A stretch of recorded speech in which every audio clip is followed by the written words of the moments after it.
किस विकास की इमारत में ये नींव का पत्थर हैं और इन्हें अपने अस्तित्व को बनाए रखने की जगह दी जाए, इनको रोजगार दिया जाए। सबसे प्रथम तो ये है कि जो लोकल के यहाँ के किसान हैं, जो 33 गाँव के जो बीड़ा में आ रहे हैं, तो उन्हें 7 लाख 8 लाख 13 लाख रुपए हेक्टेयर जो जमीन खरीदी जा रही है, ये पूरे हिंदुस्तान के अंदर रेट नहीं है।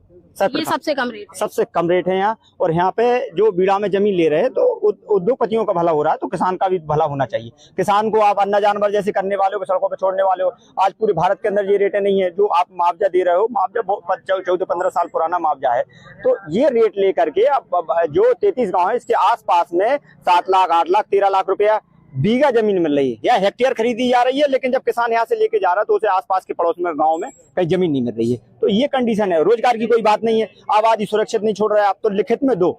जब तक किसान कुछ नहीं करेगा, जब तक सरकार लिखित में नहीं देगी, सरकार की मंशा है किसानों को सीधे सीधे लूटना, ये है सिया। अब किसान जो है किसी भी प्रकार की रजिस्ट्री नहीं करेंगे तब तक, जब तक सरकार एक MOU साइन नहीं करवाती और उसमें इनकी जो भी शर्तें हैं उनको नहीं मान लेती। सही बात है कि जितना इनको सर्कल रेट दिया जा रहा है वह 2015 से पहले का दिया जा रहा है और आज हम 2025 में खड़े हैं और इसके बावजूद भी इनकी भावनाओं से केवल खिलवाड़ किया जा रहा है। इनकी एक मुश्त ना तो जमीन खरीदी जा रही है और ना ही एक मुश्त रकम दी जा रही है और ना ही ऐसी कोई गारंटी दी जा रही है कि यहाँ पर जो भी विकास का इम्प्लीमेंट होगा उसमें इनका कहीं अस्तित्व रहेगा, इनके परिवारजनों में से किसी एक व्यक्ति को रोजगार मिलेगा या ये जब अपने घर छोड़कर जाएंगे तो इन्हें कहीं और बसाने की गारंटी भी सरकार नहीं दे रही है। ऐसे में इन चैनों से केवल छलावा हो रहा है, केवल विकास के झूठे वादे किए जा रहे हैं और सच क्या है ये आपके सामने है। जिस बीड़ा के नाम से